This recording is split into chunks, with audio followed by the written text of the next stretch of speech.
चालीसा स्तुति करो, सुमिरो ध्यान लगा, पूर्ण करो मनोकामना, जय मड़वारानी माँ, जय मड़वारानी माँ।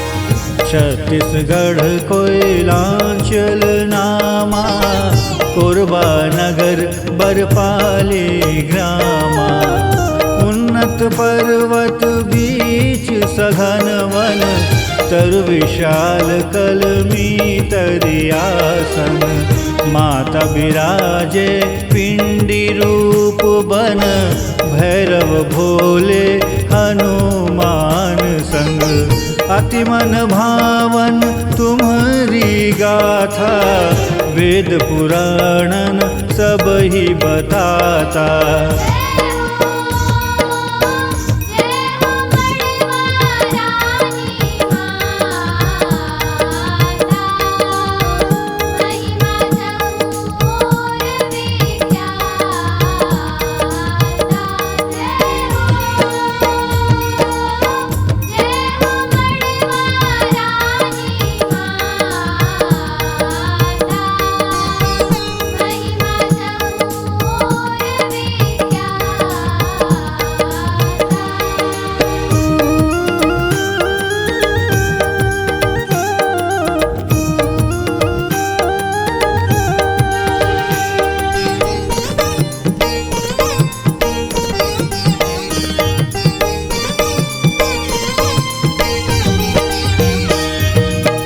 पार्वती की तुम अवतारा, पूजत ऋषि मुनि सब संसारा, माता मांडवी नाम सुहावन, तीर्थ प्रयाग पीठ मन भावन, महायज्ञ का अवसर आया, दक्ष राज ने सब ही बुलाया, ऋषि मुनि देव देवता दीनों, शिव को आमंत्रित नहीं कीनो।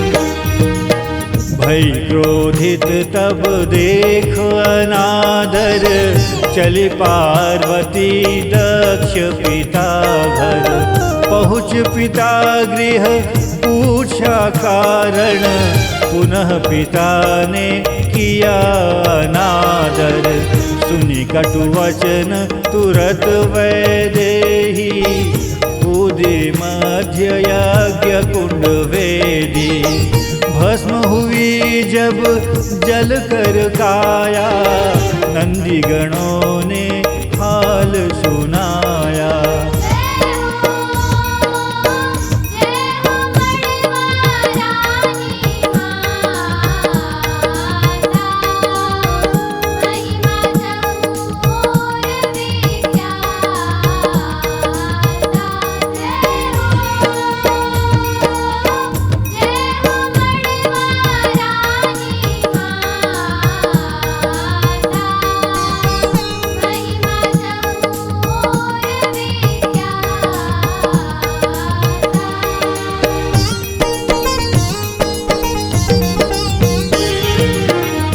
तृतीय नेत्र खोले त्रिपुरारी, प्रलय बवंडर मचा बड़ भारी।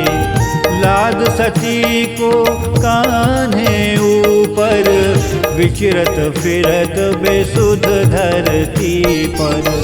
जहाँ जहाँ अंग सती को गिरयो, तह तह शक्ति पीठ बन गय हो। वक्ष गिरो जहाँ मातु भवानी, मांडवी नाम भयो महारानी।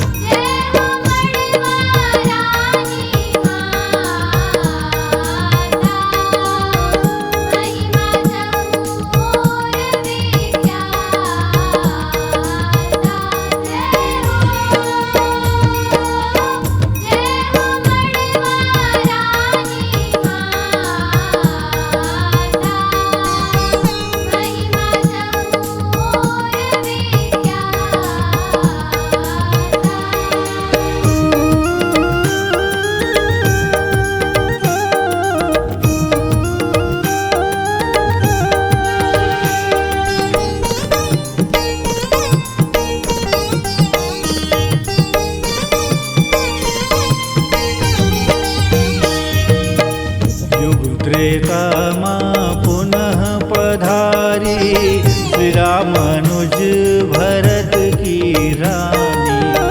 बिरहन बनी सब सुख तज दीन्हा, सन्यासिन चोला तन कीन्हा। सतयुग त्रेता मांडवी कहायो, युग माया बन द्वापर आयो। अधम कंस जब मारन चाहा, भुजा उखाड़ी तुम चली आकाशा।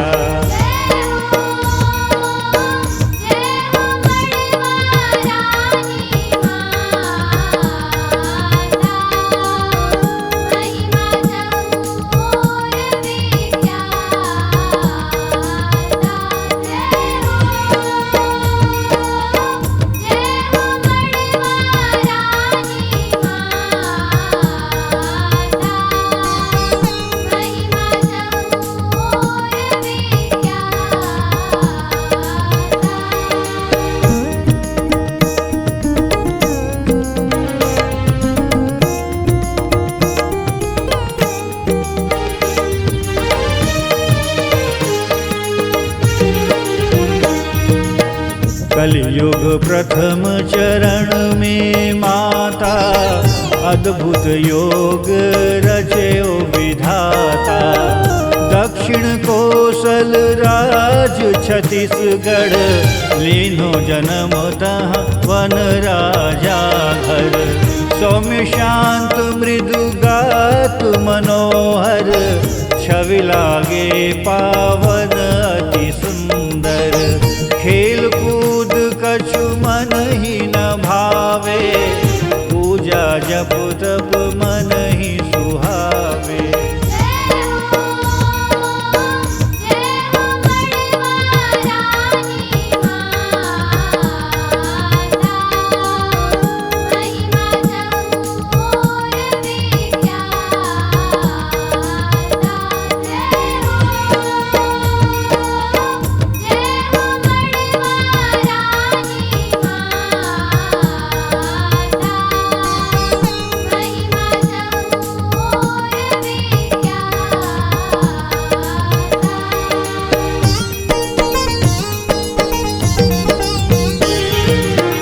मातु पिता बंधु अरु भगिनी, देखी विरक्ति पीड़ित भय सब ही।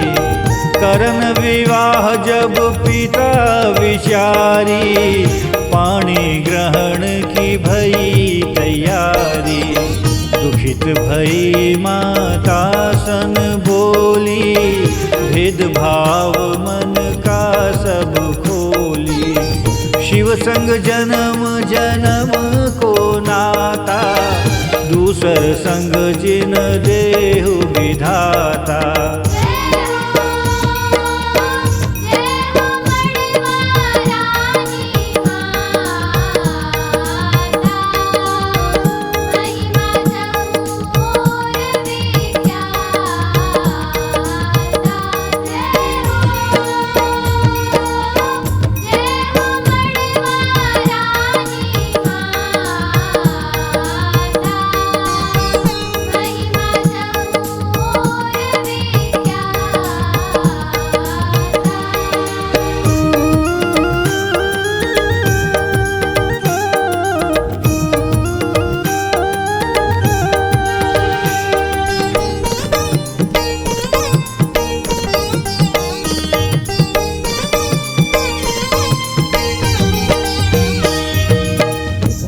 तजी दूसर विवाह न करिबो, आजीवन ब्रह्मचारिणी रहिबो।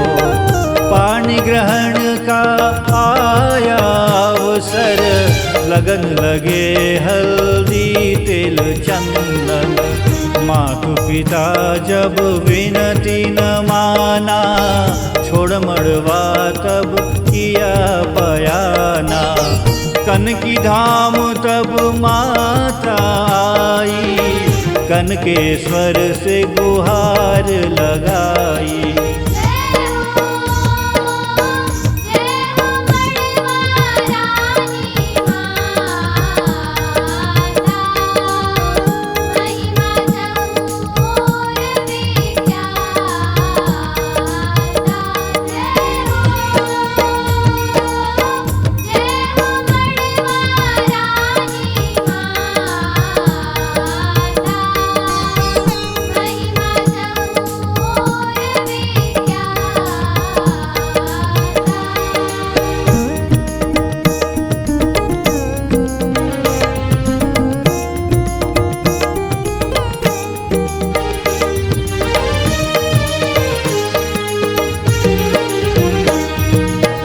भोलेनाथ के सुनकर वचना, चली माता तब पर्वत मड़वा।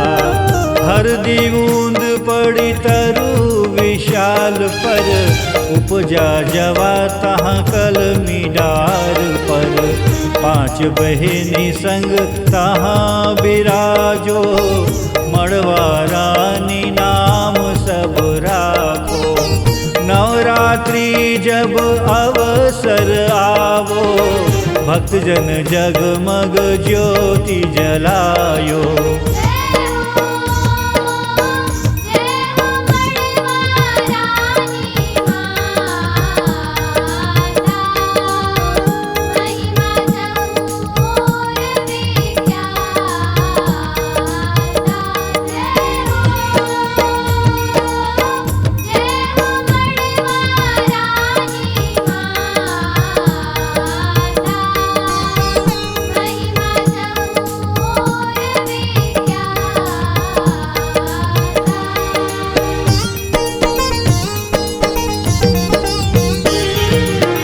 तिथि पंचमी से होती पूजा, त्रयोदशी तक यह क्रम चलता। द्वार तुम्हारे जो कोई आवे, मनोवांछित फल सो जन पावे। जय जय मड़वा रानी माता, सुमिरत करत सकल शुभ काजा। पढ़े जो यह देवी चालीसा, मड़वा माई ते ही दे आशीषा।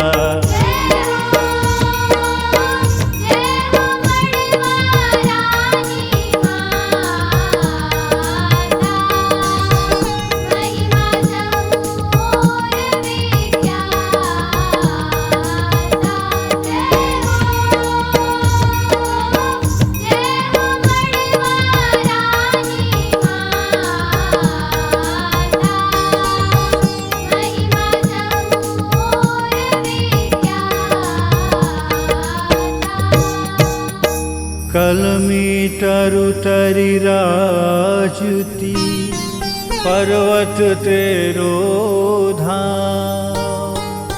भक्तों पर कर दो कृपा, हे मड़वा रानी माँ।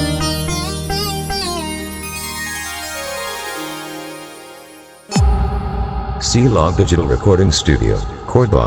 Contact number 9907119215.